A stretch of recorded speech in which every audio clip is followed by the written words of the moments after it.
everybody. Hey. We're going to start now. Hello. Today, for those who have been to previous town halls, you know I get a little pacey. When I did shows, I used to just pace in the backstage constantly. I have been told that I have a mark here and a mark there. Okay. So I might feel kind of constrained. If you see me going this way, feel free to yell. Off stage. Thank you. Does it count that on camera and see further than the marks? Really? Oh, my goodness. The secret's out. Safety, yeah, remember? Oh. Hi, it's me. If you see yourself in the little box, then you're okay. Great. All right, this is the third town hall. I want to do an informal poll. Anxiety level. Where's everybody at? From 1 to 10. Okay, if you're at least 1 in anxiety level, raise your hand. Is that high or low? That's low. That's low anxiety. If you're at least that. Now take your hand down when I keep going up. Okay, ready? Here we go. It's a little game. 2, 3. Nice. Very cool. 4. Okay, people are getting kind of cool. 5. A 5. Solid 5. 6. Okay. 7. 8. 9. 10. Yay! Yeah, that's great. Congratulations. You guys win the Xanax Challenge. Okay. I'd like to give a big thank you to our friends here at Sacred Fools and the Broadwater. They are a wonderful bunch of people. Huge, great, wonderfully supportive community members.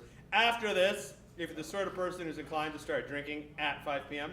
or just wants to go there and be around other people, there's the Broadwater Plunge, which is here. Everyone knows about the Broadwater Plunge. Very exciting. It's a wonderful bar that opened last year during Fringe. And it's a bit, Dave. It's a bit. It's really fun. It's like a Lotsie. Okay. So please hug a Sacred Fools company member when you get a chance. Tonight's copy and paste. Today's focus is going to be ticketing, networking, promotion, and community involvement. There's going to be a little repeat of what we said in the past. I'm going to go very fast through that. And yell at me if you have questions. I'd like to spend a moment just saying hello to everyone who is at home. Oh my God. Yeah. Hello and welcome. We miss you, and we hope to see you all very soon. Thank you. No, it's really cool that I can see myself when I do that. Okay. Okay. All right. Everyone say hi. Hi. That's everyone saying hi to you. Okay. Please try not to talk very loud when other people are talking. Respect others, etc. Feel free to text one another. That's a cool new way to do that. And after we're all done, there's going to be a Q&A. So if you have questions, if you could hold on to them until the end, that'd be great. If I'm making absolutely no sense and you're looking around and you see all the people sort of shaking their heads, let me know. That would be good, and I'll follow up. Let's do the key dates. The key dates are getting a very shorter part of these little talks. Right on Saturday, May 11th, 2019 at 2 p.m. at the Lounge Theater, there is workshop number 4, the final workshop, How to Tech Your Fringe Show. I always say this, you should go to this one, because you may have tech shows in the past, but you may not have tech Fringe shows, and it's different. It's a faster sort of thing. These guys are going to make sure you get everything you need out of that time. And if you can't make it, yes, it will be recorded, and you should definitely watch that video. It's an important one. May 6th to June 6th to June 11th is previews. That would be a really long preview. So June 6th to June 11th. If you still haven't anyone not booked a preview, or is it people who booked a preview? Want to raise your hands? People who booked a preview? Excellent. Good. Oh, nice. We used to not have previews. If you haven't booked a preview, anyone listening to my voice, there's still time. You can still do it. No big deal. Actually, you can continue to add performances through the Fringe as you want. They're not going to suddenly magic into the printed guide or anything, but you can absolutely continue to book performances. It's a common thing people do when they realize, oh my God, people are coming to see my show. I think I want another performance. It's a thing that's done. June 12th, we have the opening night party. the biggest night in Hollywood. Yes. Approximately 800 to 1,000 people go every year to the opening night party. It is a big, crazy, fun thing. Now, we also realize that some people out there don't necessarily like to be around 1,000 other people, and that's fine. I'm in my 40s. It is allowed. So here's what we've offered. The party's at the LGBT Center right up there on McCadden. It's a wonderful, wonderful, beautiful space. We had our party there for the first time last year, and we're really excited to have our party there again. It's fun, fantastically fun. Now, as I was saying, for those of you that might want to be in a slightly more intimate affair, we do have a VIP pass that allows you to get to the party an hour and a half early. So much significantly reduced noise and crowd. It gets you early access. You get to see Council Member Mitch O'Farrell give a little speech. If you end up coming later, it gets you a fast pass through. So you can beam right through if there's a line. There usually is a line to get in the opening night party. It gets you a drink ticket. It gets you a special photo opportunity with the freaks. And you get some candy. Right?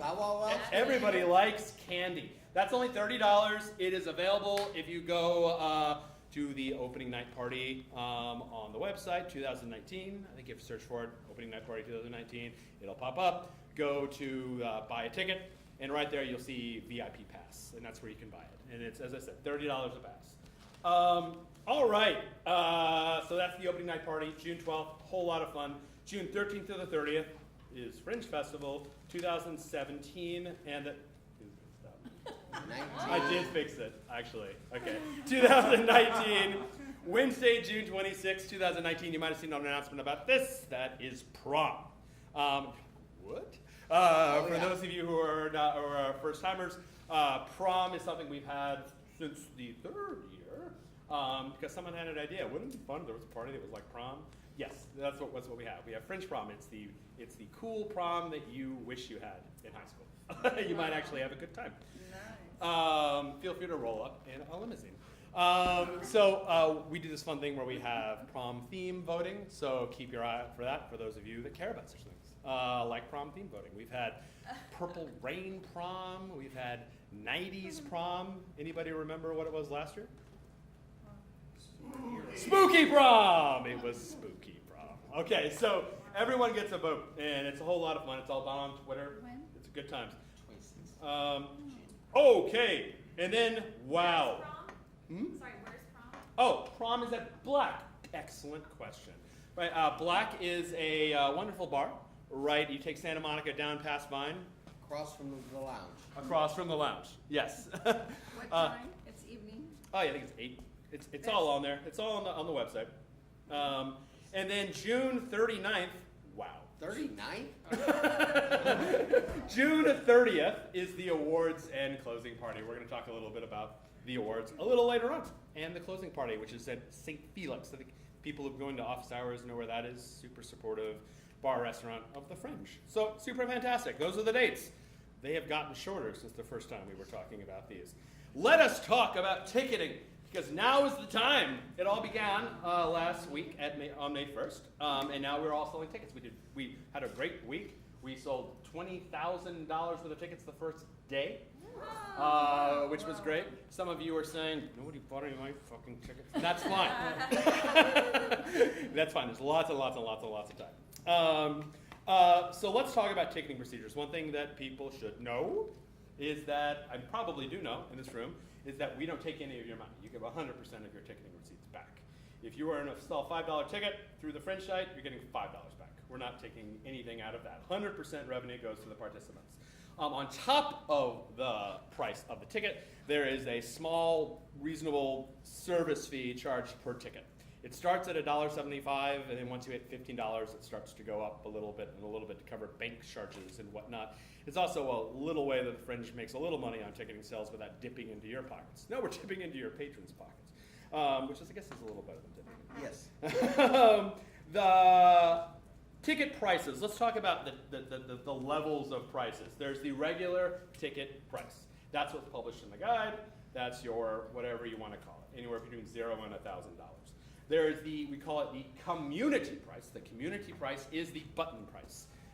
We'll talk a little bit about the button a little later, but just know this. If they have a button, everybody gets $1 off. That is a universal thing. Then there's the participant price. Some of you might have noticed that on a per performance basis, you can set a special price for participants. Try not to make it more expensive than the regular price. You can also make, for example, people know what pay what you can is. That you can mark your shows as pay what you can. It basically gives them a field to determine 0 to infinity what they want to pay per ticket. I don't know how they pay infinity. I'd like to see them try. But like, yes, you can make a participant rate pay what you can if you want. So you can have $12 for a regular, but if you're a participant, it's pay what you can, suggested price, $10 or something like that, right? That is an option to attract participants to you. And also note that those ticket prices can be changed at any time. Again, cannot magic the guide and make the printed word change. But you can change it throughout. If you've decided that based on the market research, which naturally comes in as people start buying or not buying your tickets, you say, maybe I price it too high. Maybe when Ben says don't price your tickets at $45 each, maybe he wasn't kidding. So think about that. That you can always lower the price per ticket, change it, make it pay what you can, what have you. Discount codes. Discount codes is a feature of the site we've had for a while. It allows you to specify a specific code that you can secretly hand out or put on specific flyers or on online ads or what have you to reach out specifically to a group that you want to target. For example, let's say you went to the University of Maryland, go Terps, maybe you did that. And you want to create a Terps discount code that you could hand out to a specific marketing effort that you're directing towards alumni of your college that might be interested in seeing your show. Now, what's great about this is that, yeah, it allows you to specifically say, I'm giving you a discount, I'm giving you a break, which everyone always likes. But it also allows you to track the success of that campaign, which is pretty cool. You can see how many tickets with the discount code TURK that you actually sold, which is nice, with pretty graphics and all of that. This year, some of you might have noticed, about 2 weeks ago, we launched another new feature on the site called price levels. What price levels are, you can think of them very simply as public discount codes. So when you go to the tickets tab of your project and you buy a ticket next to an individual performance, you'll see like regular price, button price, and participant price, like listed out right there. You can add additional prices of your own. For example, let's say you wanted a special deal, for example, it's like you get a can of PBR with your ticket. Or you get a special photo op with an orangutan with your ticket, stuff like that. You can create additional levels. Or if you wanted to have some sort of VIP seating area within your house, you could create a price level for that. Something to play around with. It doesn't necessarily a use case that hits everyone, but it might hit some of you. Something to think about. Comps. Comps stand for complimentary. About 10% of tickets to Hollywood Fringe sells on a year-by-year basis are complimentary tickets. Friends, families, people you just want to get in. It allows you to invite someone to your show. So you can go in for a performance and create a comp for like mymom@gmail.com. She will receive an email saying, congratulations, you have tickets. And she will automatically be added to the will call list for you. She doesn't need to do anything. So feel free to create comps. They're very helpful in the beginning, especially to get people to come in and see your show, to create some word of mouth. This is, we want everyone to sell at least some tickets on the Hollywood Fringe website. I understand that some people might want to sell elsewhere. Gold Star, other places where you might get a promotion. The one rule is you need to spend at least 50% of your capacity per performance must be on sale through the Fringe. So, let's say you have 100 seats in your house, because it's a nice round number and easy to work with. You must sell at least 50 of those seats on the website. Everyone got that? It's a little complicated. The site will yell at you if you try to sell 49. It'll not yell. It'll gently nudge you to say, no, sorry, can't do that. So that's the 50% rule. And all tickets, just so you know, this is a question we get, but what about it like the time the doors open? Yeah, everything's released to you. So you can do whatever the heck you want with your tickets when it's a few minutes for your performance and you're selling the balance of your tickets to walk-ups, et cetera, et cetera. We also allow you to download patron info in a comma-delimited format that allows you to upload it into tools like MailChimp or your favorite email marketing tool. That's a way to keep your press list going. So if you go to your project page, there's a Patrons tab, and on that Patrons tab, you can download patrons that have opted in to share with you their information, first name, last name, email address. And you can use that to amp up your list, which every performing arts company protects with their lives.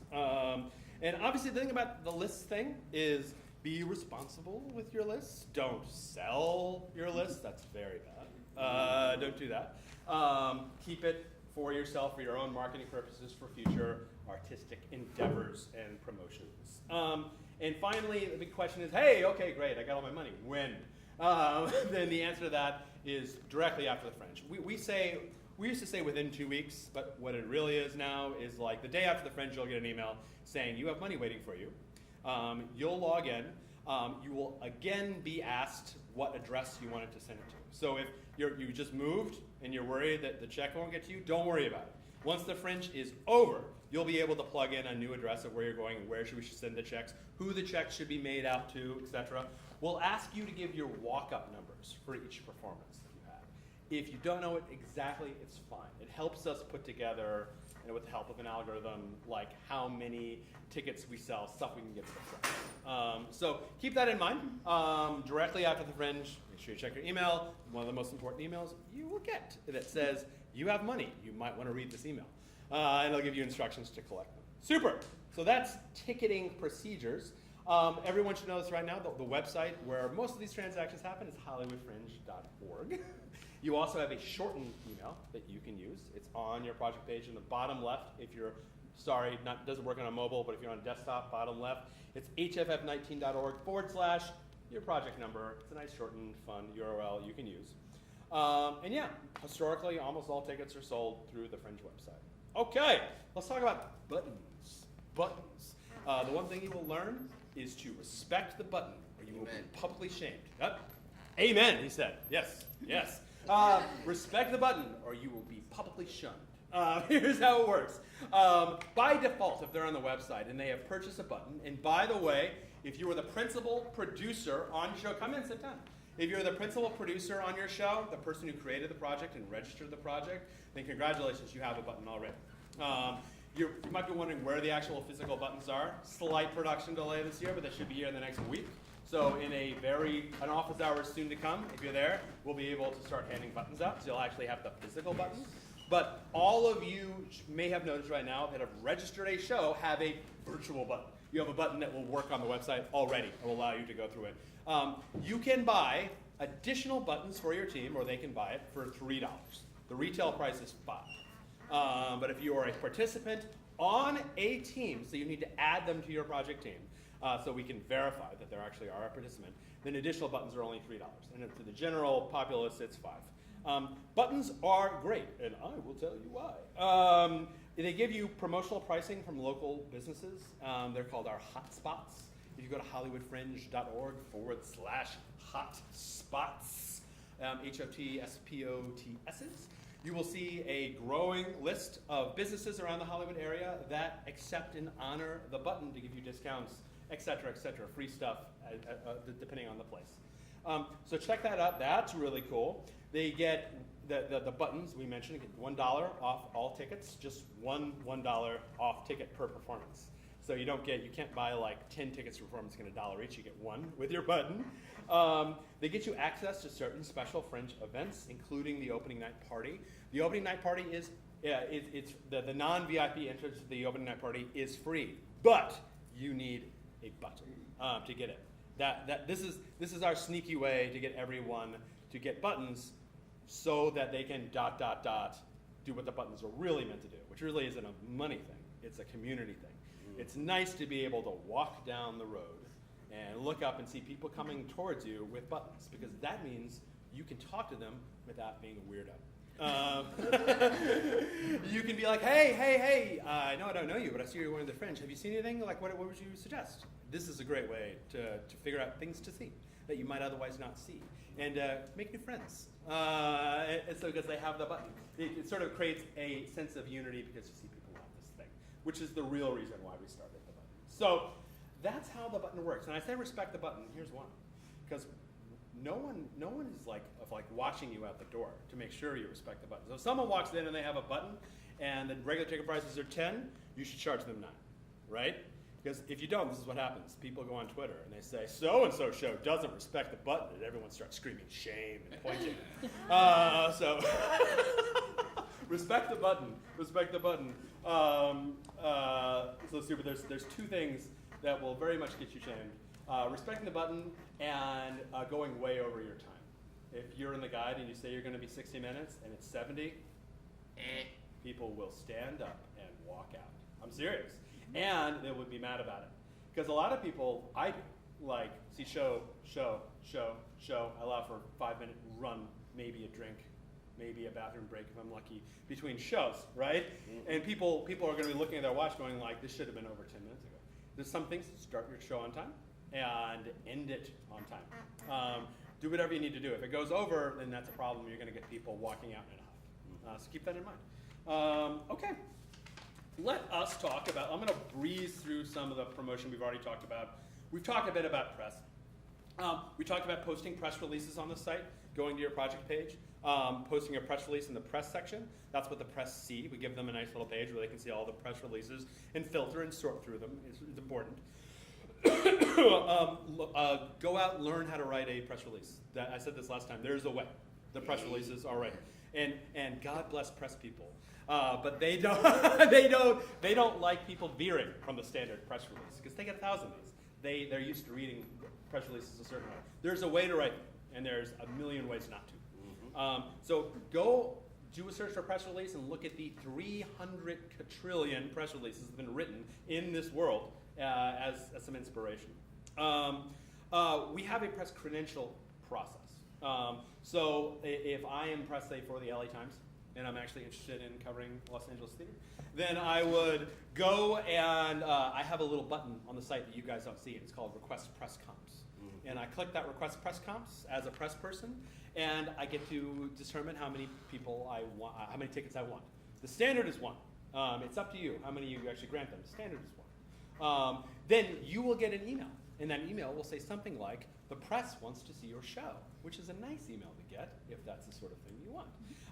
At which point, all you need to do is click a link. It'll open up a form with the whole a ticket comp marked press pre-filled out for you. All you have to do is hit save, and it's added to your roll call. Okay. So keep on top of email. You've heard people say this before because you never know. Like sometimes the LA Times contacts us and say, "Hey, we want to reach out to this show," and we might email you saying, "Hey, the LA Times wants to review your show, but they need to know in the next couple hours." Something like that. So keep that in mind. Super. Okay. Let's talk really quickly about flyers because we've already talked about it twice. Everyone should print flyers. Sorry, Earth. But everyone should print flyers. There are some discounted options in your participant packet. For those of you who don't know, participant packet, hollywoodfringe.org/participants with a S. And that will take you to a massive PDF full of cool deals you can use. But there's at least one that's a Fringe-friendly printer. It's Arnold the printer, and he knows who we are. He'll give you discounts. Remember to include the Fringe logo. Haven't seen any incidents of people not including the Fringe logo. Downloadable at hollywoodfringe.org/branding. Flyers will be able to be dropped off at Fringe Central when we tell you it's time. So keep another thing to keep your eye on your email, and we will let you know before we open. It's time to come and drop your flyers off at Fringe Central. As far as all the other venues go, ask permission first. Yes, is there something I haven't said? No, actually it's about Fringe Central though. What is the size of the poster that we should? Golly. Dave? What are the dimensions of the posters for a Fringe Central? Maximum of 24 by 32. Maximum of 24 by 32. Thank you for asking. We've gotten some big ones. So if you do want to print posters, entirely up to you. There is limited space in Fringe Central for posters, but we will try to accommodate everything with us. You don't need to print posters. like you should print flyers. You don't need to print posters, but it's something you might want to do. Posters can be a little pricey. Talk to Arnold. Talk to Arnold. He will help you. Flyer size, what, 8 by 10? Or? Oh no, 8 by 10 might be a little big. Like the standard size is postcard size. 5 by 7. Yeah, 5 by 7, which is there's no rule that says it has to be that. Like I've brought this up before. We had a magician. His thing was he would print a playing card, and that was his flyer. Mhm. So sometimes thinking creatively helps you. So don't think there's no like perfect size for a flyer. There's just the perfect flyer for your show. It's a postcard then, like a postcard. It could be. It could be. That is by far the most typical, like what people do flyer is the postcard size flyer. All right, and I'll say this one more time: never cover up other people's flyers. We'll find you and kill you. No, won't do that. No, don't cover up. Like, don't just walk in and cover people's flyers. It's really mean, disrespectful to people. Makes everyone like have a bad day. Okay, let's talk about reviews. Okay, everybody likes reviews. Reviews are great because they're free and organic marketing, right? Sometimes they're good, sometimes they're not so great. So it's a roll of the dice. I have found that Hollywood Fringe reviews tend to be more on the positive side. It's very a cheery community. So this is all I'll say. I'll say this once, and then you can all ignore it. I know we live in a city where the person that you're about to review could be the person sitting casting your next pilot. And I acknowledge that, and you don't want to give them a bad review. Totally appreciate that. We do allow anonymous reviews, if that's where you want to cut it. And we do this thing that annoys everyone, but we still do it, which is called the forced sandwich review. It says basically give what you liked, what you don't like, or what you think could be improved constructively, and give an overall opinion of the whole thing. That's how, when we collect review on the sites, we force you to say good things and constructive things. 99% of you will say no problem at all on the constructive part. But think about that. Think about who reviews are also helpful for. Yeah, of course they're helpful for your fellow participants, right? But they're also helpful for people who want to see shows. There are exactly 400 shows in the Fringe right now. Like, I'm not 400. Wow. Like, it's not 412. I'm not estimating. There's exactly 400 shows. Wow. so when I am just a person off the street, the people that we want to come in and start seeing shows, the people that have no relation to any of us that just want to go see shows, right? Now imagine you're them, and there are 400 shows. You're going to look for any tools possible to figure out what that is, and reviews are one of those tools. I know. So yes. Now I've said it like I do every year. Now go ignore me, and everything is the best, and yeah. So think about that. Another thing we do is this thing that Amazon does. We do reviewers that are certified, and that's that we know that this reviewer bought a ticket, therefore they're certified. So it's not your mom from Dubuque, like writing from Dubuque saying this show is the best and he's so handsome. It's not like that. It's like this is somebody that we know actually saw the show, and we rank those higher, right? Which actually brings up another question: how do we rank reviews? Well, that's one way. Certified reviews go up. Press certified reviews go up. Uncertified reviews go down. And everything else is about the question: was this review helpful? You'll see that little link at the bottom of the reviews. You'll see, was this review helpful? That is something we use to help sort. So we get that question every year. How do the reviews sort? Why is this bad review the first review and it's bothering me? It's because people found it helpful and it's rising to the top. So consider that. And yes, what a lot of people do in their curtain speech, post-curtain speech, which I suggest you have if it works for you. I love a good curtain speech. Like, for me, a good curtain speech is coming out, being very warm and engaging, welcoming them, thanking them for coming, encouraging them to see other shows at their venue or the Fringe Festival in general, encouraging them to support performing arts in the city of Los Angeles, thanking them deeply and wishing them to enjoy the show, brief and to the point. For whatever reason, some people, everyone ends it with, other than that, enjoy the show. I don't know why, but that's what everyone does. It's weird. Other than that, enjoy the show. We'll see you afterwards. What? You can do it before, you can do it after. It's entirely up to you. Suggest you do it. One of the things that you can do before or after is your curtain speeches is you can say, phrase this way, if you like what you saw here, feel free to leave us a review. And if not, then bye. But like, you can encourage people to get a review. Additionally, they will receive an email, this is funny, within 5 minutes of the show opening, of the performance opening, saying, did you enjoy this show? Oh, like, would you like to leave a review for this show? So everyone who's on your will call list will receive an email saying da da da. If you don't want reviews at all, that's fine. You can. There's a box. Should be a box in your project settings that say like, I don't want reviews. You cannot say it's all or nothing, folks. Right? It's like binary. You either have reviews or you don't. Like you don't. I just want good reviews. Isn't an option.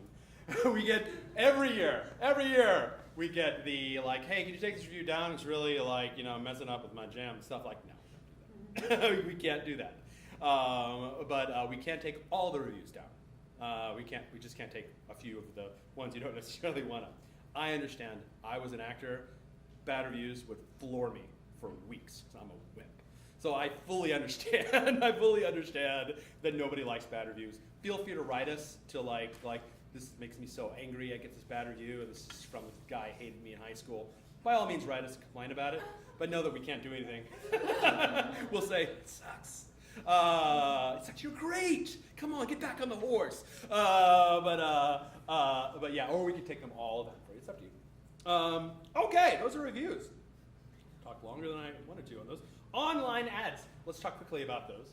You might notice that online ads are now up and everywhere. There's tons of them this year. There's tons of online ads. So it's a reasonably inexpensive way to get eyes on, to get your brand on your show. Ads are all done randomly, right? So there's like, it's a really simple algorithm. Like randomly pick a couple for this page, randomly pick a couple for this page when they showed up. It's right there on the site where you're gonna buy the ticket. So suggest if it's in your budget to get online ads. It's done on a per impression basis. We went through all of this last time. Impressions versus clicks. You don't buy it. You don't buy 12,000 clicks. That would be an extraordinarily good deal. You buy 12,000 impressions, or 6,000 impressions, or 40,000 impressions, depending on what you buy. Impressions are a pair of eyes saw my ad. So if I'm going to www.hollywoodfringe.com and I'm browsing around and say, I see your ad, that's one impression. I am a human being who just saw your ad. That's one impression. And it's deducted from that. When you hit 0, you'll receive a friendly email from us saying, your impressions are up. Would you like to re-up them? You have a chance to add more impressions. That's how online ad works. If it works within your budget, I will say that about everything. Then by all means, we expect to get close to, let's see, probably over 2 million eyeballs on the site this year, like hitting up pages. So that's a lot.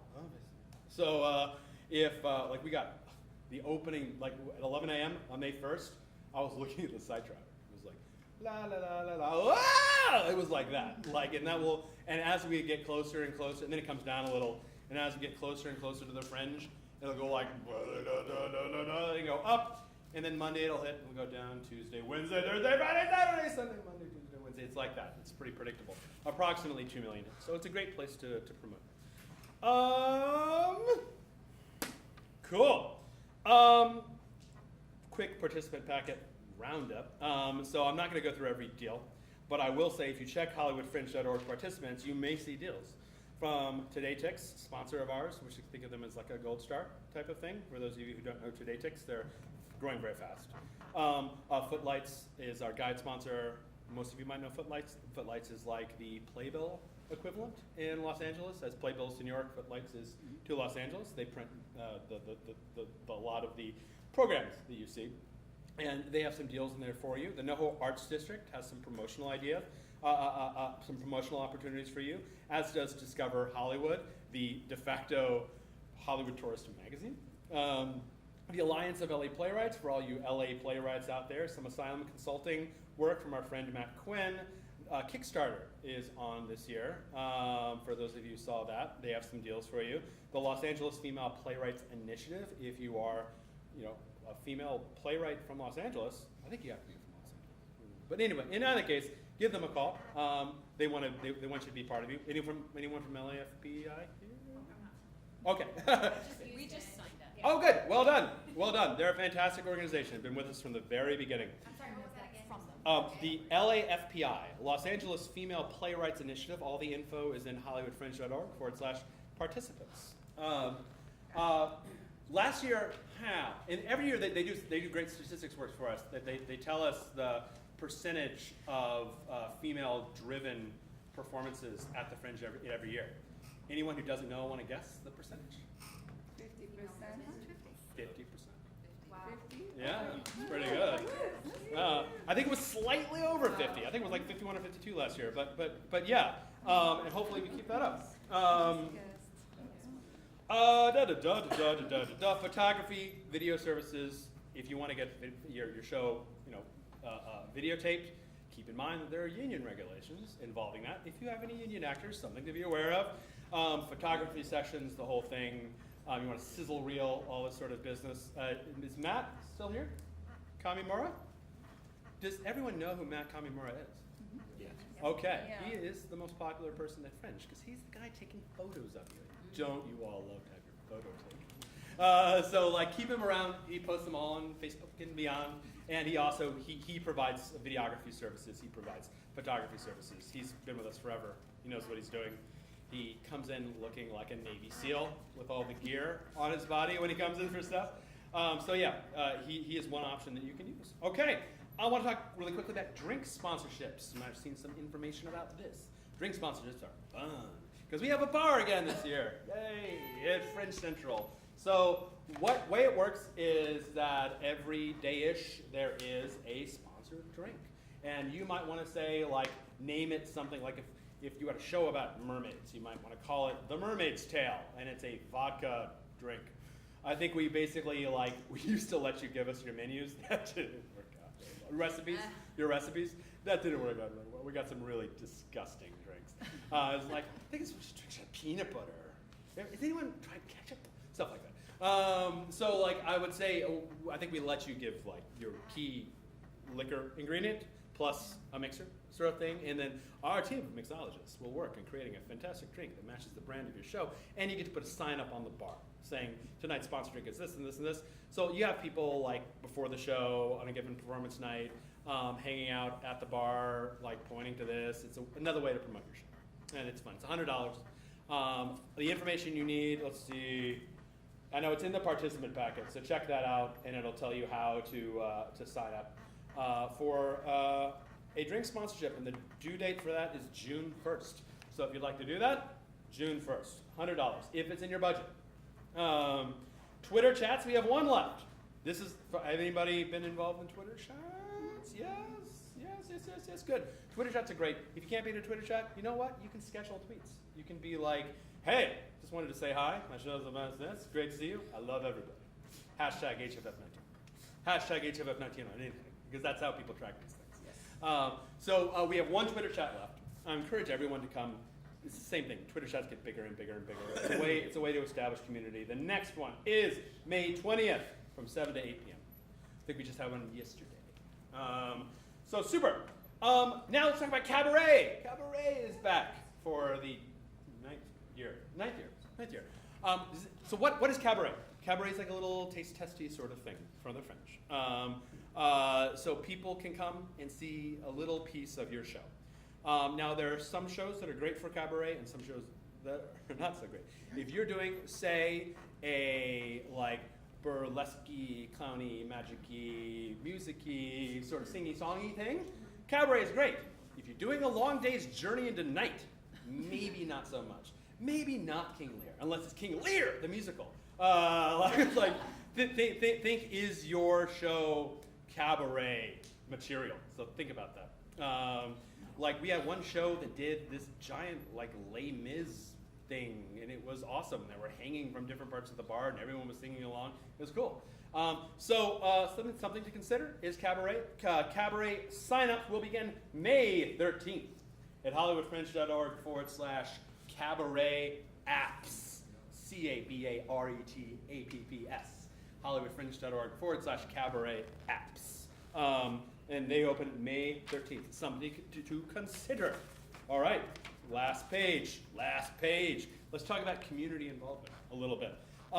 One great way to give back to your community, to participate and meet new people, make everyone on staff love you, is to volunteer for the Fringe, which is absolutely something you can do. You can apply on the site at hollywoodfringe.org/volunteer.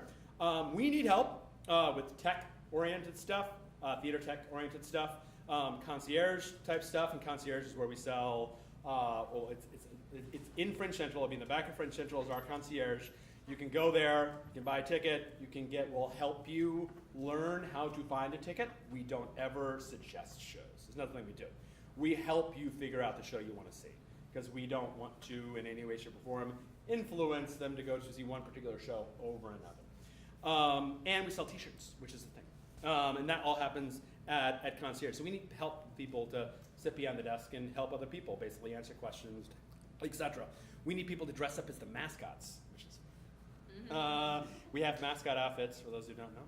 And we need people to do that. So if you have mascot experience or really like wearing Zinto suits, which are like, it's kind of a sex thing. Anyway, in China, which is where we get the suits, but they're perfect for our needs. They're these bright neon-colored bodysuits, and we put these big masks on top.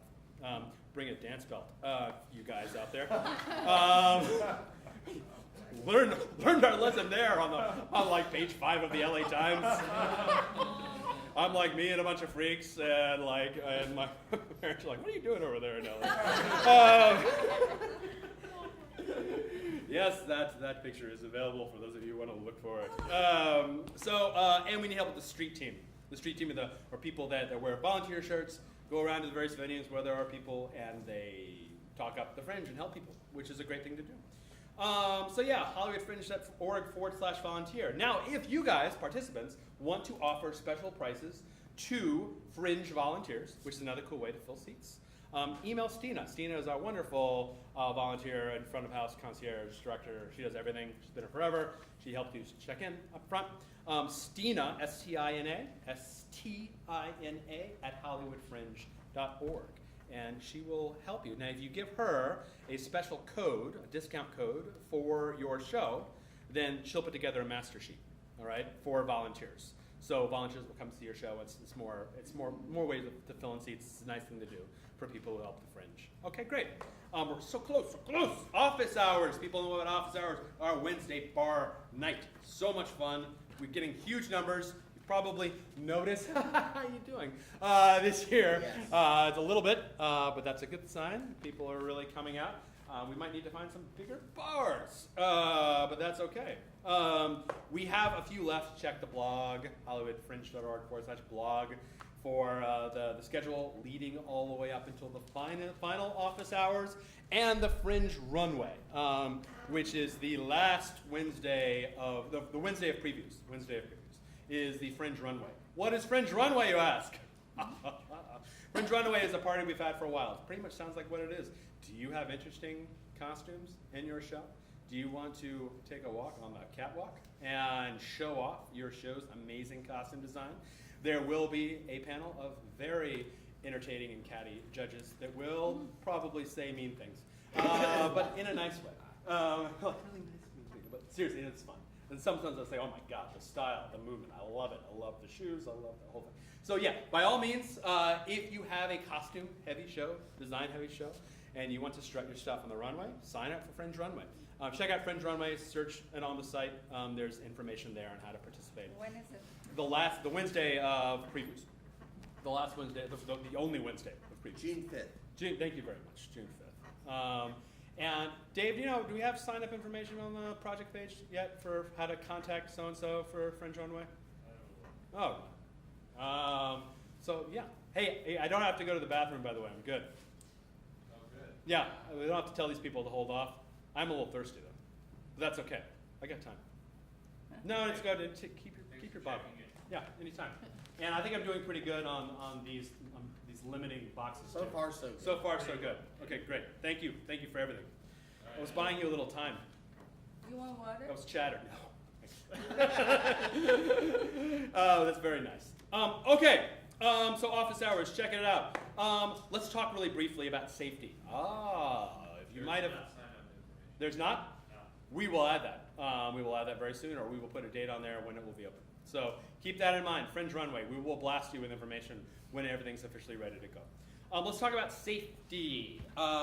You might notice we're in a city, and we're introducing a lot of people into this area during a certain time of the year where when otherwise there aren't a lot of people. And that kind of, to the certain types of people, make you guys targets. So keep that in mind. We've had problems like in the past. Do not walk alone. Period. Like especially at night. If it's at night, don't walk alone. Say I waited till you're this far before I scared you. Do not walk alone. If you need help going like you parked your car, come get anybody. Me, Dave, anybody, and say, could you walk me to my car? And we will. Okay? Don't walk alone. Goes for guys too. Don't walk alone. Yeah, that's all I'll say. Now that I scared the living hell out of you. And traveling in packs is actually even better if you guys can travel in packs. And funner, right? So there you go. We actually put it on the receipt. At the end of the receipt, we say, hi, we're in a city. It can get a little sketchy at times. Travel in packs. So even your patrons also get the same notice. That being safety is big. We want everyone to be absolutely safe. We want everyone to have a great time. So, but just keep that in mind. You live in a city. Like during the day or just at night? During the night is the most important, but during the day, I'd still be cautious. I'd be cautious about going into alleyways, stuff like that. I'd just be cautious. So just behave like an everyday woman. Exactly. Bingo. Sure, with the understanding that in this particular area, there is a target aspect, because it's like these are theater goers. They probably have money. That sort of thing, right? Hi. Am I scaring you? No? Okay. All right. That's about safety. Let's talk about awards. Now that we talked about that, yes. Let's talk about awards. Okay. We talked a little bit this last time. There are two types of awards.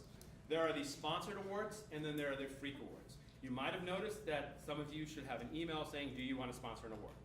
You need to have a certain amount of requirements to sponsor an award. One is you actually must be an incorporated entity. That's one of them. If you want to, the award sponsors can be about anything. They could be about best actor. They could be about best costume. They could be about best stage. They could be about friendliest person giving speeches before the curtain, stuff like that. Not all will be accepted. We give preference to people who have already given awards, the veteran award givers.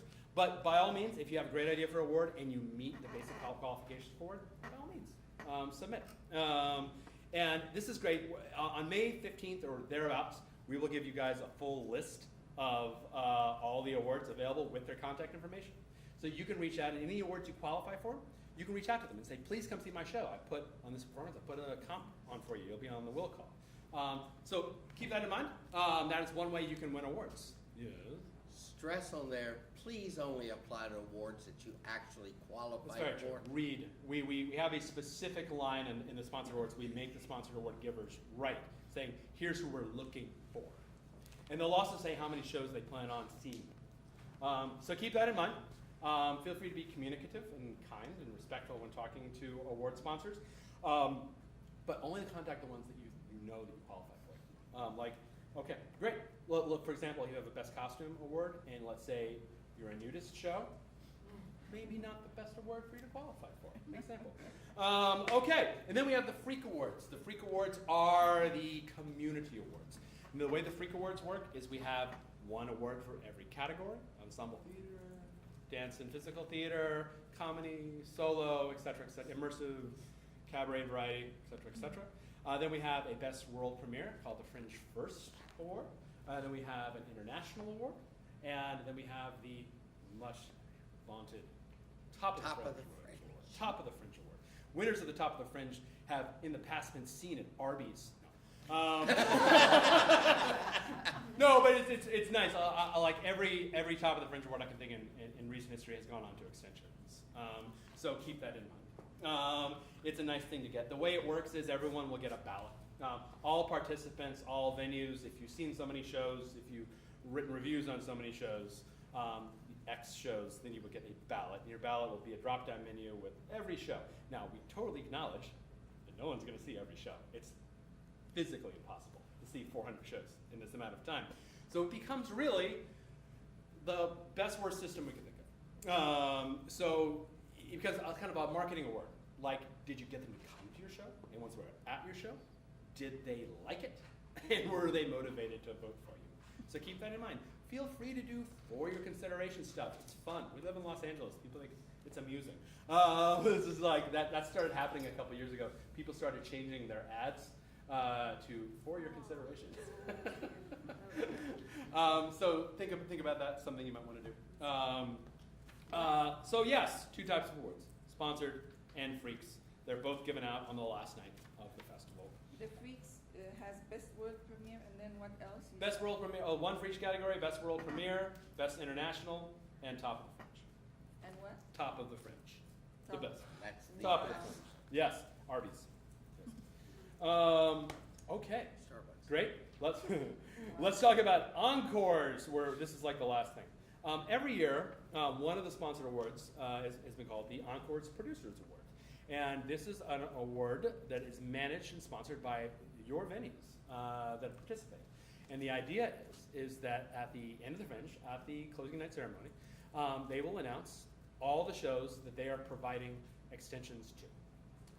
That's kind of the deal. The applications are not open yet. They will go on. The applications will open up with the others, which will be around the 15th of this month, shortly afterwards, is when you'll be able to apply for encores, which are great because you get to do it again. And ultimately, what do we want you guys to do? We want you to not end your show at the Hollywood Fringe. We want you to take it elsewhere and then say nice things about us everywhere you go. That's what we want. So that's the encores. Okay, we have reached the question and answer segment of our show. Keeping in mind, it is currently 3:58, about to be 4 o'clock. After this, we have the AFTIs at Broadwater Plunge right there. Note that they open at 5. So if you don't have, bye guys, if you don't have enough, if we end up like not having enough questions to get to 5, you might have to chill for a little while, then you can go over to 5 o'clock for the bar. So, question and answer. This is how it works. Raise your hand, wait to be called on, and then you stand up. You're very, very proud. Say your name and the name of your show, and then ask your question, or say some statement. You can just compliment somebody if you want. That's fine. All right, ready? Raise hands. Yes. My name is Constance. I'm doing a show called Ghost Town. And my question is, will online ticket sales shut down like an hour before the show What a good itself? question. Yes, it's because it's something I forgot to say. Yes, they will. There is a default, which I believe is 3, thank you, hours before the show. You can change that. So like back before the days where everyone had a cell phone, you would print out your will call list at home, and then you would come into the theater and you would check people off. Now the problem being is that what if people bought tickets in the meantime? You can shut down tickets if you want, or you cannot. You can put it, I think, at 0. I think I'll let you do that. So they don't shut down until the bitter end, which is also fine, which is useful if you're doing everything off of a phone or something like that. Yeah, that's what. So it's completely adjustable on a per performance basis. That is great. Yes. Hi, I'm Victoria Gordon of Victoria Gordon Live at the Hollywood Fringe. First, happy anniversary to Christy and Jeremy. Yay! And now on to the very odd question. Is there a height requirement for the mascots? I know someone with mascot experience who is very short and was shut out of being a mascot because she was too short. Here? No, Somewhere at USC. Okay. I mean, I 5 don't feet. think so. Like, She's 5 feet. okay. I mean, like, I think that there is a height max. Yeah. Yes. I think there's probably a height max because you won't be able to fit a max. You won't be able to fit in the suit. Like if you can fit in the suit, then you're great.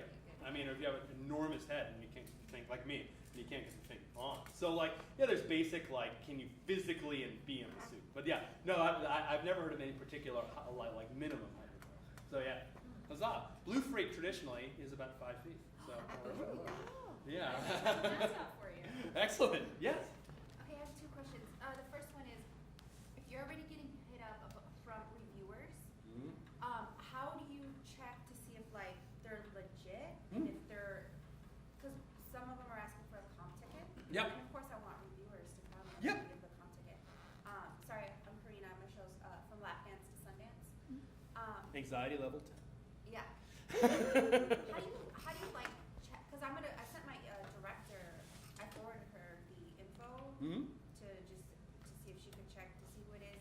That's my first question. And the second question is, on the website when you can check your ticket traffic, because I'm seeing that people are buying my tickets already. Can I see? Is there a way that you can see who bottom Yeah. exactly? Because Okay. I want to send thank yous, you know, every time. Yeah, somebody it's writes nice. you Okay, so 2 questions. The first question is, how can you tell if press is legit? Yeah. If they're certified by us and you're receiving an email from a Hollywood Fringe account, I did. then they're legit. It's 'Cause from you guys. we did. Right. Okay, so Then we're good. we've I already sent you vetted. one today. Oh, it's you? Okay, cool. Okay. There you go. So- Alright, so, cool. Actually.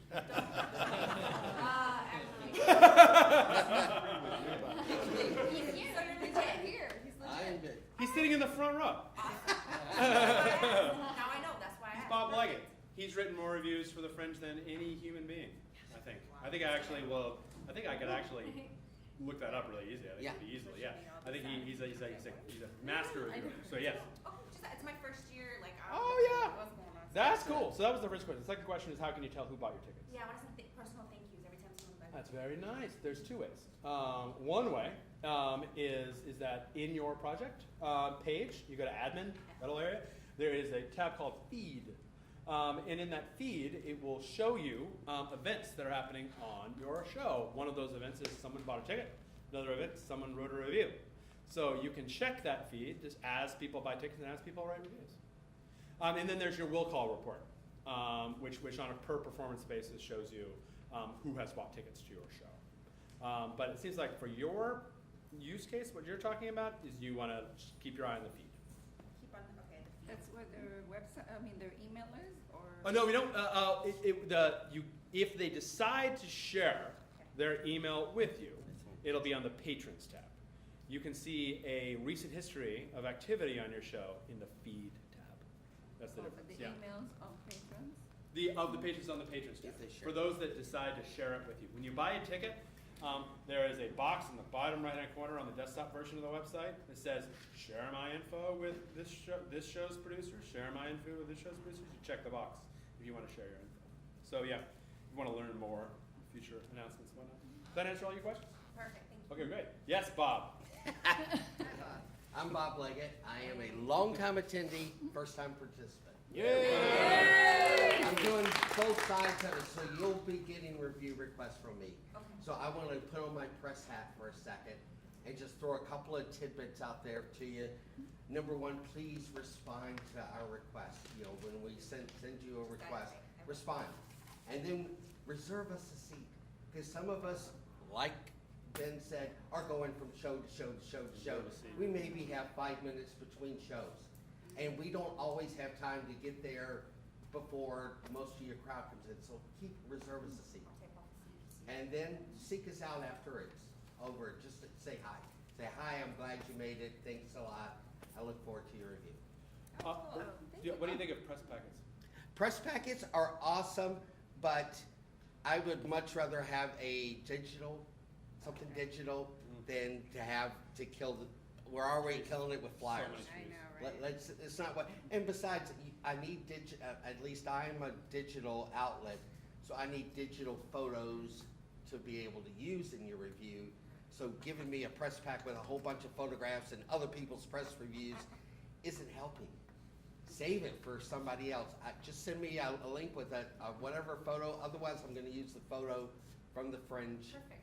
website itself. Whatever you're using for your flyer, that's the photo I'm gonna use in my review. Great. Okay. Thank you, Bob. Thank you. Over here. So hi, I'm Lisa K. Wyatt with Transference, and not to be like the cranky old lady, Mm. but is it possible to have the sound level at venues like Fringe Central or Office Hours, with like the piped-in music, be kind of lessened because we're trying to network?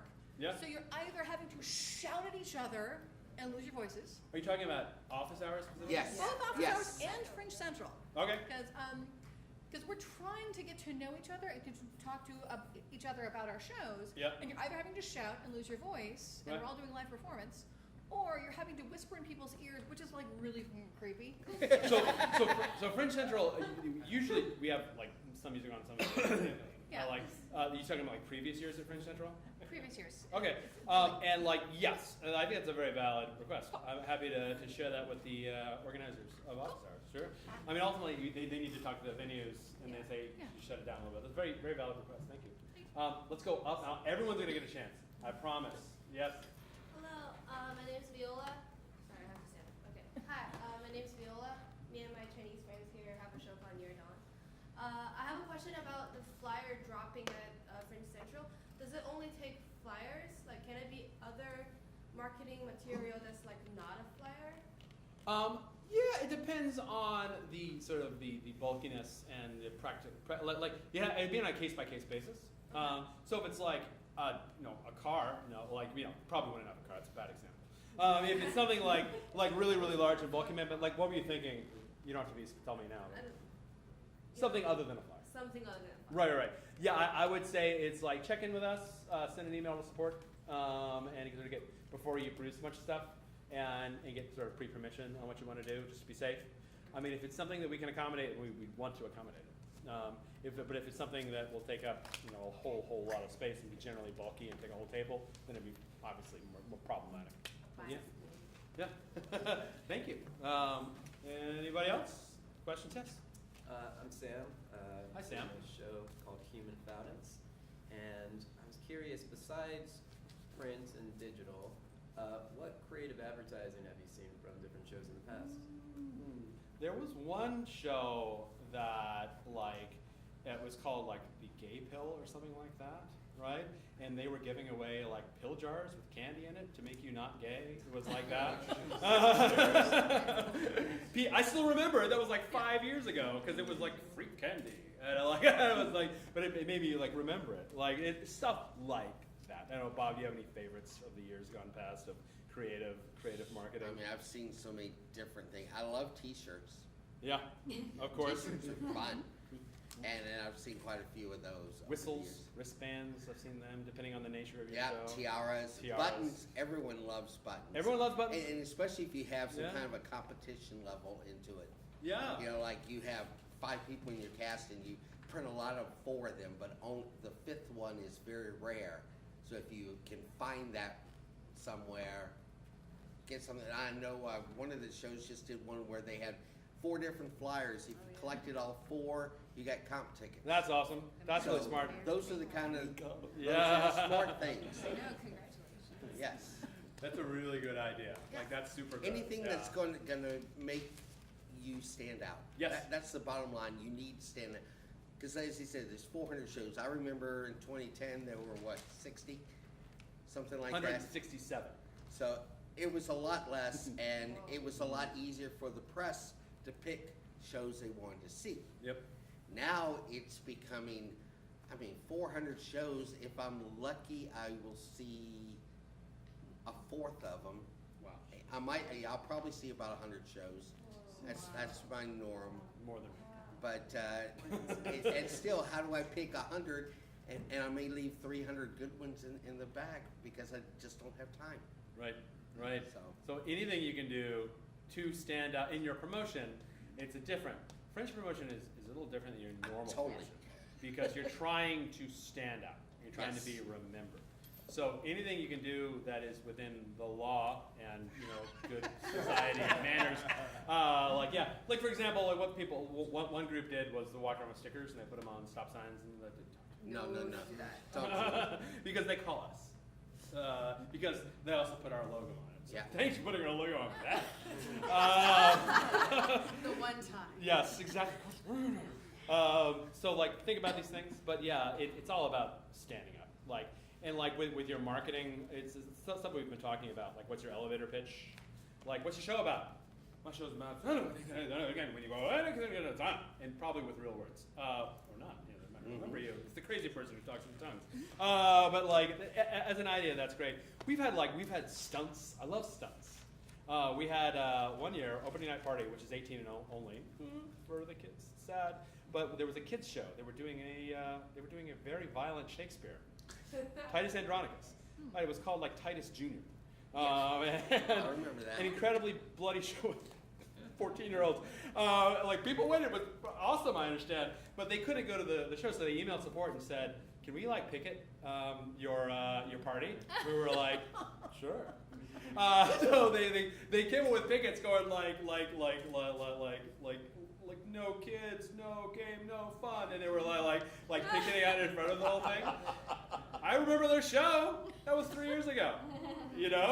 Stuff like that. We had one group called Wet the Hippo that did a full reading of Moby Dick in front of Fringe Central. Yes. without stopping. Day For and night days. and day and night. At first it was just one person reading Moby Dick, and then it was a few more people, but by the end, but when they were gonna finish it, I was there. There was a crowd around them, going like, Dr. T, can you do it? They were saying, yeah! it was great. Why they read Moby Dick? I have no idea. I didn't see them. It was a Moby Dick themed show. Okay. As an example, like stunts. Stunts are fun. There was one group that created a parade. Then they paraded to the opening night party. I was just sitting there, minding my own business, and then this giant freak parade starts walking towards me, like banging drums and stuff. And I'm like, what? What? Yeah, still remember it. Yeah. Years ago. So think about that. Remember the marathon from one end of the building down to Fringe Central? Yes, I do remember that. There was a marathon. They had a marathon to run from Sacred Pool, well, back then it was the Asylum. Asylum. Yeah. Run from there to Fringe Central, which was at the other end of the block. So think about it. It was a very, very short marathon. So think about it. That's the kind of deal. Some ideas to sort of get you inspired of things you can do. So yeah. Yes. Hi, I'm Raymond Kimsuttle. I'm doing a show called Yes, No, Maybe, and you said something about the buttons and taking $1 off. What happens if it's cash? Because you want to be dealing with giving coins. Well, it's $1. It's still, if it's a $10, it's a $9. So you're worried about like you don't want to deal with $1. I just remember somebody saying something about watching out for small amounts of cash rather just dealing in tens and. Oh, I mean, yeah. I don't think I ever said that, but that is a perfectly valid thing. Yeah, and then it's. I mean, I also think you said security and then. Absolutely. What's cash? And that's the thing, and that's another thing that makes everyone targets. People know that a lot of these box offices are cash-based, and people are taking their cash back to their cars, right? So that's yet another reason to terrify you about this. But so thanks for bringing that up. But yeah, tickets that are $11 will be $10. Exactly. I mean, there's no way around it if you want to honor the button. Unfortunately, you're gonna have to deal with ones. So it's a thing. Like I don't know how you get around that. I actually you have an going to idea? say, sorry, one of the venues, I want to say, I don't remember which one, said that they would allow people to put out signs with their Venmo. Yes, that's a thing. Yes. Venmo. That was the thing last year. Suddenly, like everyone was like you could Venmo me the money. Yes. For those of you who don't know, Venmo is a Or PayPal like cash or Zelle. something like that. Yeah, I love them. You can also take credit cards. Like you could look at like the Squares of the world to take credit cards as an option if you don't want to deal. You can have a credit card only box office if you wanted to. Everyone's got credit cards, and it also saves you from the problem of needing to lug money or PayPal or Venmo, anything. The one problem with Venmo is that it sort of slows the line down. I've noticed a lot. Like, let me just stand over here while I Venmo this to you, and then they have to check to make sure that they got it. So but it is a lot of people, especially in LA, have Venmo. That's a perfectly good way to do it. Yeah, going cashless is an option. Let's go over here. Over here, and then we'll make our way that way. That answered a lot of my questions. So just to rehash a little bit. Oh, thank you. Appreciate it. Jeff Ahern, aka Silas Wildchild, most evil man in the world. I'm actually gonna be right back there, the studio. So Venmo, the Square, and then your ticket sales go offline basically when you choose on the website. When you choose. Yep. So if I want to be like, okay, an hour before I can pick that. You can. That. If you want to go to the bitter end, you can as well. Okay, and let's say it's an hour, and then I'm here, and then okay, I know I have X number of seats left, and so I can then take either Venmo or cash, Yep. whatever I want, Phil. And then if I have a comp, it doesn't. I mean, it's really on me. You guys don't need anything for record keeping. You don't need to know how many. So it's all right. No, I mean ultimately we ask you when you collect your money to give us an idea of what your walk-ups were, so that we can sort of add it to the grand total sort of thing. But like, no, not everything doesn't need to be transacted on the site at all. Like this sort of thing. And another thing, this is cool. We give you the opportunity on a per performance basis to provide notes. Like for example, you can customize the sellout note, because sometimes sold out isn't sold out, right? Because you have like 50 tickets at the door, right? Something like that, or you're selling them elsewhere, or you want to drive people elsewhere. You can by default it says something generic like there are no more tickets available on this website, right? But you can have it say we still have tickets at the door. Come to the door to pick them up. You can customize those messages that your patrons get. So that's another thing you can do. Yes. My name is Matthew. My show is called Life Plan, or How to Live Your Best Life in a Collapsing World.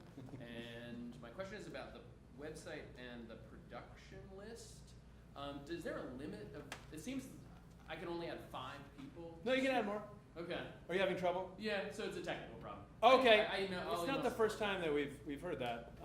Where is other people having trouble adding people to their site, participants to their site? We've heard it from a couple people. Yeah, if you could contact support with like a screenshot of the entire form, that would be very helpful for those of us that need to figure out what the hell is going on. So yeah, but there's no limit. You can go up and up and up. Yep. Hi, my name is Christy, and I'm doing Bunny the Elf live. Yay. And my question, I remember you mentioning there was a feature on the site where, like, I've picked all these favorite shows, and then if I want to figure out how I'm going to go see all these, there was like some, what is that? How do I find that? Is that on there? Or did I make that up? No, you didn't make it up. I haven't updated it yet. I've been looking for the magic button. Yeah, we had a thing last year that we launched called Scheduler. Scheduler. Yeah, it Yes. had some glitches. Okay. Yeah, we haven't fixed the glitches yet, so we need to fix the glitches. You can still go there. You can still and check it out. It's just kind of sort of doesn't work. Oh. By the time that we go live, I want to bring that back up to speed. It's a really good idea. It's a really complicated thing putting together a Fringe schedule. It's hard to make that process easy, even Right. like thinking about it. We did something really elaborate that allows you to basically like show me all my favorite shows and show now I want to schedule this on this day and this day and this day, schedule it all out, and then buy everything once. That's what it does. I know it was really cool, but there was a few bugs that didn't work great. So I'll good my to-do list. Fix scheduler. Okay. Thank you. And then we'll once it's fixed, we'll send it out to everybody. Like, no, here's a tool that you can use. Sounds good? Yes, and we'll keep making our way. Okay, so my name is Victor Sotomayor. I'm actually co-producing The Little Prince, Journey of the Little Prince at Studio Stage. I also just wanted to let you guys know that I'm doing a podcast. Some of you here have been on my show. So basically it's 35 to 45 minutes of just talking about your show. Why haven't I been on your show, man? idea. What's the deal? Maybe I want to be on your show. There's no deal. Just wanted to get to know you all, and then that way you can just put it on your website and help promote your show, and we'll talk. And How can they get in contact with you? Well, here you can walk Facebook, up. you can just talk to me right now, later. I mean, and then I'll send you the information. And it's a phone call away. It's not you don't have to go anywhere. You don't have to meet me anywhere. So. What's the name of your podcast? It's Italo's Black Talk Radio. And it's on the iTunes store, et cetera, et cetera? It's on YouTube, Okay. and I'm working on that right now. Awesome. Well, that's a really great thing to do for other people. That's fantastic. Thank you. I applaud you. Thank you. We had somebody else. Yes. Hi, I'm Eric. My show is called Treason. And basically going off the digital press packet thought, I have like these 8-page programs mocked up. Yeah. And now I'm thinking I should basically just print a postcard with like basic details and then a link to the digital program if you Pretty want sweet. more information. You know what else you can do? You can put like a QR code type of thing. Sure. And people can like beam that and they'll bring up like a digital thing. Yeah. You know the only problem with that is people are in your show and they're looking at their phones. But so if you're only getting in the theater 2 minutes before the show starts, Right. realistically they're not going to go through an 8-page program. That's true. And they're just going to throw it out. So That's would true. Would you print a program? Would you do a digital? What? If it were me, back in the day when I did these things, I would print programs because sorry, Earth, but it's because it's like the way I use programs is that like she's really good. What's her name? Like I do that. I can't do that on my phone while I'm watching the show. That's the only downside. Everything you're saying is right, and it's cool to be able to do everything digital. I want us to live in everything Fringe. I want to live in a world of Fringe where we don't even have a guide, where everything is done through apps and people don't need flyers because I can just beam a flyer from my phone to your phone. That'd be awesome. All these things would be cool. All these things we will do one day. It's sad that we still have this paper world for theater promotion. But yeah, you're on the right. These are all great ideas. Like I'd say, give them a try. There's Broadway theaters. I don't know if they still do this. The tweet seats. You know the tweet seats. It's the worst. But they sell specific seats in the back where you can like tweet from them. All right. Wow. I don't know if they do it anymore, but that was a big Broadway thing they did, and people got angry. And also, what an obnoxious name. Tweets. So yeah, but everything you're thinking is great. I want to get into a post-paper future as soon as humanly possible. We have any questions up here? Yes. Hey everyone, my name is Zoe, and I'm also producing Near Dawn with my friend Viola. Sorry, I don't know her English name. Viola. Anyways, this might be a dumb question, but where is the participant package? HollywoodFringe.org/participants. Nice. My other question is, in that participant package, would there be discounts or like perks for props rental? Props rentals. That's a good thing. You know what we used to do that we don't do anymore? The LA Stage Alliance had the props warehouse, and we would work with them. We had to deal with them. Like, if you currently, it's only available to LA Stage Alliance members because they stopped giving it open to, at least recently, to Fringers. It's something we can look into. Dave maybe is reach out to Lhasa and be like, "You want to do that again?" Hey, Lhasa, are you watching this right now? But that, yeah. Currently, we used to have that as an option. We don't really have that anymore. So I don't know. Where do people get their props? What are you looking for? Yeah, big Burrow Steel. Big Burrow Steel. Exactly. Something like this, like behind you. Probably grab some. I mean, I'll be like, so this is like set, right? Some menus have about. Okay. Yeah. You have to get it there and get it in and out. Yes. And you got 15 minutes before and 15 minutes after your show. So you have to be really concise with your props. These and trees your are sets. nice. So you don't have time, Yeah. Right? So yeah, when it comes to set, unless you have booked enough time in your venue, like you booked like 2 hours and you have like an hour show, it'll take you half an hour to bring it up and half an hour to put it down. People generally have Spartan sets. They have minimalistic sets, symbolic, abstract sets. It's like this box represents everything. But yeah, then they bring set dressings that sort of can add on top of it. This is what I see at least. As I say in the first town hall, no one expects chandeliers blasting people in the audience and helicopters falling out of the sky and dinosaurs stomping across the stage. It's not what people expect. Actually, sound and video cues before. So yeah, it's okay to be minimal. Know that you're going to need to carry in and carry off usually everything, every performance. So when it comes to finding props, beg, borrow, and steal, Craigslist, ask on Twitter, ask in the Facebook groups. I'm looking for a go. And does anyone have something they want to lend to me? Stuff like that. So yes, and then we'll contact LA Stage Alliance to see if we can get that props rental thing going again. Thank you. You're Can I ask welcome. one more question? Yes. How does a show qualify for like international awards? For the international award. We're international is good. Okay, sure. Yeah, the answer to the question, but other people might have the same question because it is a question. Is your passport not blue? Yes. There you go. Oh. I mean, I'm Canadian, but Right.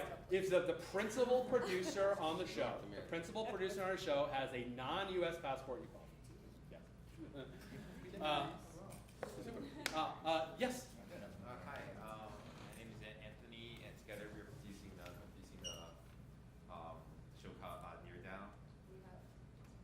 And also, I have a question in terms of the cabaret. Do you know where it's going to be held?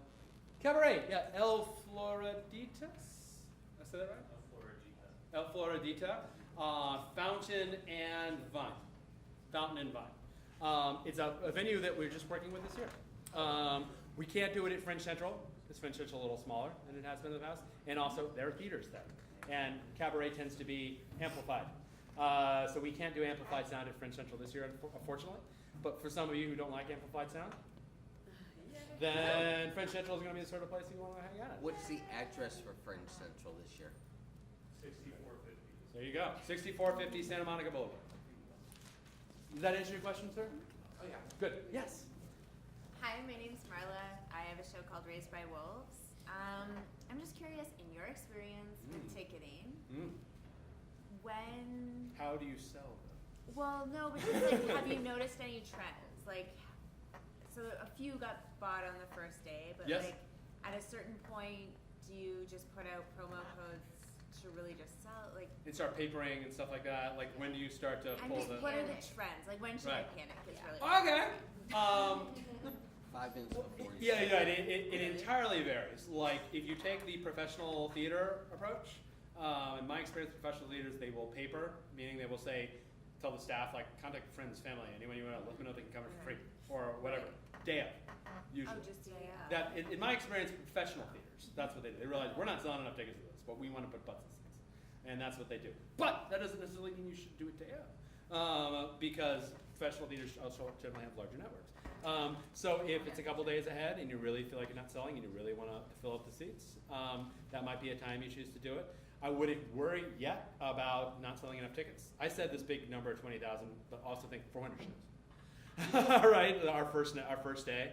So some of you might have gone like, oh, good. Like I wouldn't worry about it yet. But when you hit the point where you're like, maybe I should do this. Maybe I should try some different promotions. Maybe I should like start like hitting the streets and talking to people and giving cards out and like pulling people in, like giving out new discount codes to different groups of people and blasting them, all this sort of thing. There's so many shows in so many ways. The trends on a show by show on a micro basis are almost impossible to find.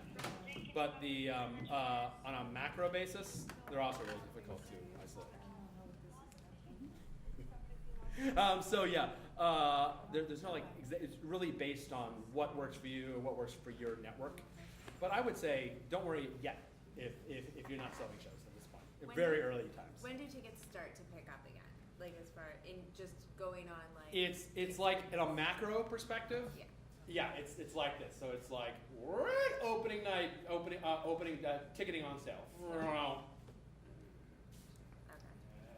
And up again, right? Generally, the most tickets are sold on a Wednesday, Thursday, Friday, Saturday. Sundays and Mondays Tuesdays tend to be the weakest days for ticket sales. That's definitely a pattern. But that's just because the majority of the shows are on Thursday, Friday, Saturday, Sunday. It doesn't mean that you have a show on Monday, you're screwed. That's not what it means. It just means that there aren't a whole lot of people buying tickets for that day. A lot of people buy tickets the day of the show. A lot of people. Yeah, for sure. So that is a trend that might be of some comfort. Okay, and as far as like giving volunteers tickets, if like a week before we're like, actually I didn't sell as many to this one performance, can we then sell and say like if anybody wants to come? Yeah, contact Stina. She'll work with you for sure. Awesome. Let's go with you. Okay. Please again, will the tickets be refundable and transferable up until like showtime again? Yes. Because that has saved me in the past when I've had like bronchitis or plan changes. So Oh, if you've yeah. got people who are reticent to commit to a ticket, let them know that they can change it if something happens. Absolutely. Our support is very, very, very liberal about refunds and transferring, assuming that the price doesn't change, right, between the tickets. So if anybody contacts us and says, we can't go to the show tomorrow, we need a refund, we give them a refund, no questions asked. If they want to move to a different performance, we move it for them, no questions asked. There hits a point, obviously, when we can't refund anymore because we've already given you all the money, in which case we'll give them your name. So yeah, but yeah, absolutely. It's really easy for us to transfer tickets to a different performance. It's probably one of the most common security support requests. Is that good? Anyone else? Yes. Hi, I'm Claire. It's a show called Chrysalis. I know we talked about the emails before, but we also want to do like a digital program. Yeah. Is like we can only get the emails if they put them in. There's no other way. You can only get the emails from. Okay, I'm not following. Who buy the tickets? Because we were thinking if we had everyone's email, we can just email them the program. Oh, I see what you're saying. Yeah. So they have it digitally. We're working, funny you should say, on a feature for the website that might get done sooner or later. That is basically message my will call. So it allows you to. A lot of the immersives really want this because immersive shows tend to have very specific instructions. Right. You know, like meet us here at the button, wear a beanie, stuff like that. You know, bring your guns, like that sort of thing. But what we want to be able to do is for you to basically message everyone who's bought tickets to your show. And that's something we want to add. It's a common request. But and it's also a nice solution to the question this gentleman over here had about sending out digital programs. Is you can send out digital programs using that feature, which may or may not be coming soon. And when it does, we'll let everybody know when the message all is done. That's some complications to deal with, but yeah. But that's one way. So that might be your best friend, that new feature. Okay. That answer your question? Yeah. Great. Over here on the end, and then I'm going to work my way back. Hi, my name's Iowa Magic. I'm doing a one-woman show called Girl from Schenectady. I came in a little late, so you might have talked about the program, so based on her question, if you want to give out a program, how does that work, like having that set up? You can do like for the... Yeah, at the box office at the of box your... office. Yeah. So ultimately, box office procedure is on a venue-by-venue basis. Okay. It's usually a conversation you have with me. Okay. Like, am I doing my box office? Are you doing my box office? What's the relationship? Okay. Normally, you do your box office, right? And normally, you use those those programs as like tickets. You're like, so you can see a program, and this is sort of how you guarantee that you know they bought a ticket, right? Gotcha. So yeah. That's one way to do it. Okay. And if you check out the participant packet, there are people in there that will print programs, or you can just do an 8.5 by 11 and fold it, Okay. and that's fine. Yeah, that's fine too. No one will judge you. Let's bring our way in. Yes. My name is Mimi, and I'm producing in Rhode and I'm going to be in a show called My Trans Wife. And a couple of questions. First one is just to reconfirm, the curtain speech is not part of that. Like if you have an hour show, that's outside of the hour. That's not part of the hour. Oh, it's part of the hour. Yeah, it's like it's literally. Imagine you have a lease on the space for the amount of time you did it. Everything you want to do, from getting your stuff in, setting it up, putting on your costumes, pre-curtain speech, your show, post-curtain speech, allowing people time to get out. That's all counts against your time. Again, it's a venue-by-venue basis, but this is one of those sort of universal things. No, I'm not talking about the block of time to load in and load out and everything, but in terms of the actual timing of the show. Oh, the run time of the show? Run time of the show. Like it doesn't make any difference if Bob needs to get to a show at 5:05 and you have a 15-minute curtain speech. But it's like to him it doesn't make any difference. He's still gonna be late. So it's all about respecting that time. So I would say if you're concerned about that, make a post-curtain speech because it allows people that need to run to run. Yeah. And the other question is for the cabaret, does it necessarily have to be a musical? No. So singing and It stuff? needs to be cabaret friendly. We brought up the example, for example, King Lear, not a great choice. King Lear, the musical, good choice. Stand up? Yeah. Stand-up's great. Stand-up's great. It finds a break. It needs to. It generally, cabaret is kind of more upbeat and entertaining, and it moves, and there's variety and stuff like that. If you're going to go up and do Hamlet's first soliloquy, then people are going to be like, what the hell? So just keep that in mind. Ask yourself questions. Can I do this? Like, here's the thing. Actually, it's funny. I remember we had a Sound of Music sing-along once at Cabaret, and it was because it was a show that was doing the story. Did you see that one? It was the story of Max and the Baroness. It was like the whole Sound of Music story told from their perspective. Funny. Now, the indie comedy show wasn't very cabaret-ish, so what they ended up doing was a sing-along. So they created kind of new material that was thematically equivalent to what they were doing on the show for cabaret, which is fine. No one's going to come up and say, that's not in your show. Like, whatever, it's your time in cabaret. So, yeah, hope that answers your question. Great. Anyone else? Yes. Kind of a follow-up to that. Yes. It's just, so my show is about growing up with a dog sled team and like seeing the world through like pack structure. So for cabaret, I wanted to like bring people up on stage to like discover where they would be in pack structure. Yeah. Is that something I can do instead? Yeah. That'd be perfect. I'd do it. Really Sure. That's Okay. fun. Another thing you brought another thing that's fun about cabaret is hands-on, bringing people on stage, talking to people, that sort of stuff. Absolutely. Yeah. Yes. Oh, sorry. I'll get right to you. Yes. Hey, thank you. Hi, I'm Victoria. My name in Hollywood is Queen Victoria of Sheba. My show is called Remember Always, I Love You. And I hope you all I love you too. can. You want Just I talking invite to you. I love you. I have a couple of quick questions. the price level for VIP seating, because I was thinking of inviting people and have them reserve the seats in the front. Yes? But how do we do it online, or how do we do it on? That's a good question. So price levels, this is the new feature we were talking about. Price levels are like public discount codes, right? If you go to your project page, in the menu, you will see edit and patrons and guide listing and all that sort of stuff up there. You'll see discount codes, and then you'll see price levels. I think it's levels. Price levels. I think it's called price levels. And there, you can create new levels that will be publicly visible to people who want to buy tickets. So that's where you would do it. You would do it in the price levels tab of your project admin. What about if they're VIP, they can pay more for the ticket? Sure. Could charge more than. Yeah. Yeah, exactly. For example, here's a good example. Currently, the use case of price levels being used on the site. If you wanted the $30 tickets to the opening night party, you get the hour-and-a-half early thing. We have that set up as a price level. So if you wanted to see an example of how price levels work, go to the opening night party and look at the ticket step, and you'll see it. Another quick question, please. We have to include Fringe logo On our postcards and yes. everything. We'll do it this way. You don't have to. If you want to put it at Fringe Central, which you probably do, you need to. The curtain speech, we do it at the end of the show. Is okay, to thank people. But It's I okay. needed the wording. What did you say we should say? You should definitely say, other than that, everyone enjoy the show. No, you say in a I was master of the curtain speech, and I'm also humble.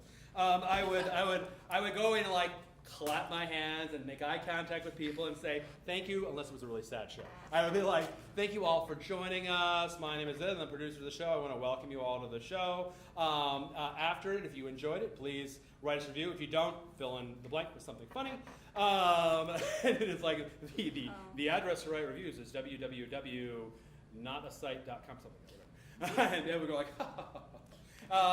and then you say, as you might know, this is part of the Hollywood Fringe Festival. There are a lot of other shows, including a show that we're actually partners with that's right after us. You might want to stick around and see their show. They're in the space directly after this.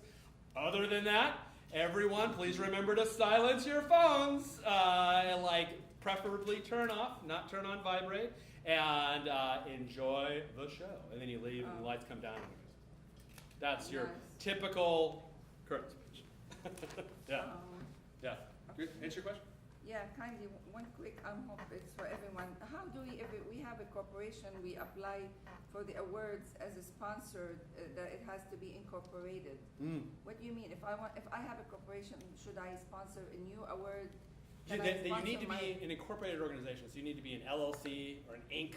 or an S Corp. Yeah, it is Inc. That's good. Then, and if you meet the other qualifications for the awards as listed on there, then you qualify to apply. How much is it? Free. We don't charge anything. Yep. So I create a new award? You create a new award, but not everyone who applies will get in. Unfortunately, we need to make some decisions, because otherwise the award ceremony will be 3.5 hours long. We keep it very short. And everyone knows, by the way, the rule of the award ceremony. We'll go over this later. It's fun. 2 words. 2 words! Thank you. Don't screw it up. You say 3 words, you will be booed. So if you win something, you can come up, you can start thinking 2 words. Start thinking of your 2 words now. And don't make them thank you. Seriously?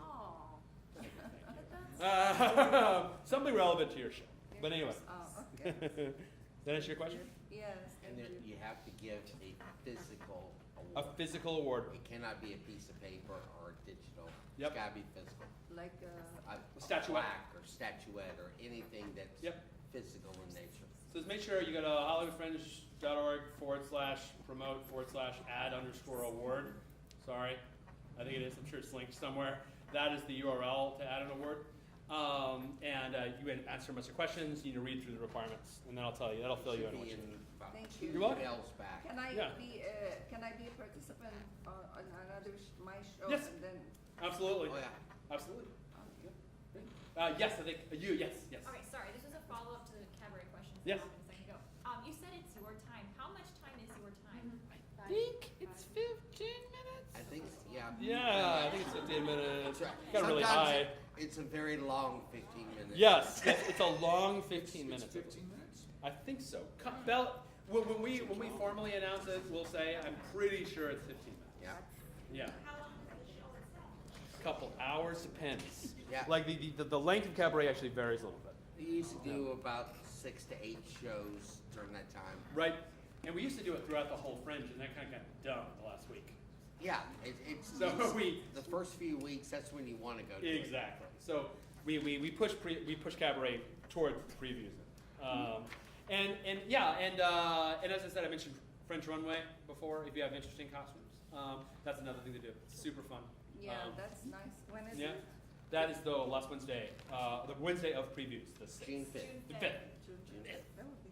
Yes, I think it's listed on the site as last office hours runway, or runway last office hours. Yes. So I was going to say, your question about getting the emails, you might put a little blurb in your on the Fringe page and say, if you'd like to get a digital program, please leave me your email address, and then that way you can ask them up front, and then you'll maybe get more people that really want it that way.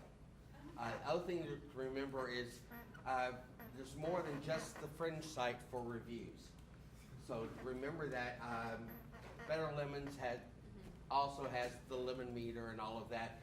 Right now, you can sign up. If you give them a discount code, they'll promote you on their website for free. They'll promote that discount code as a possibility. And any review that I do not only does it go on my blog, but I post excerpts of the review on the Fringe website and on Better Lemons.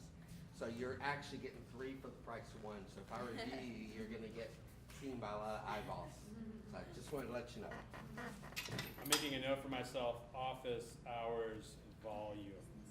Okay, super. Anyone else? Questions? We're doing well, we have 15 minutes left. Anyone else? I have Yes. these quick, it's for everyone also, I hope. The Encore, how do we apply for the Encore Awards?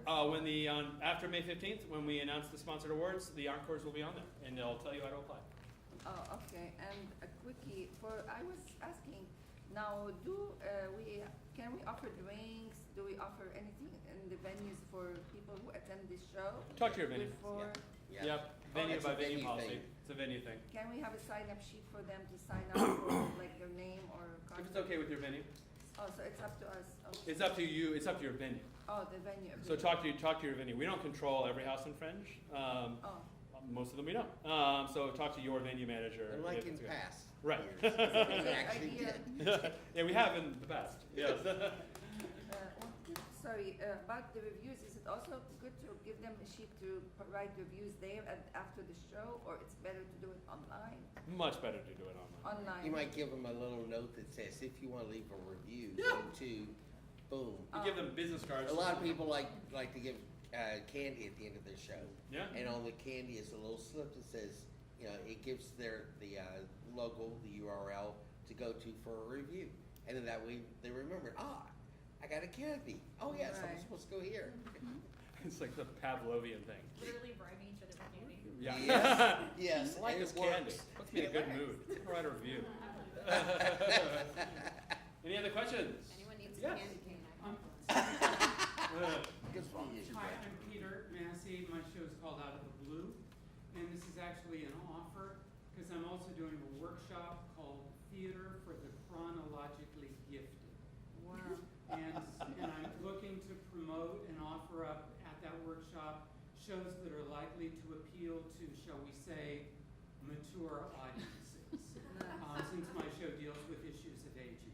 So if you think your show might be appealing to an older audience, please catch up with me because I like to promote and cross. Great. We were talking about creative promotion before. It reminds me of a show we had. You reminded me of a show we had 8 years ago. I think it was 8 years ago. It was called Life in the Middle Ages. Yes. About being middle aged. And what was the minimum age? 30. 30.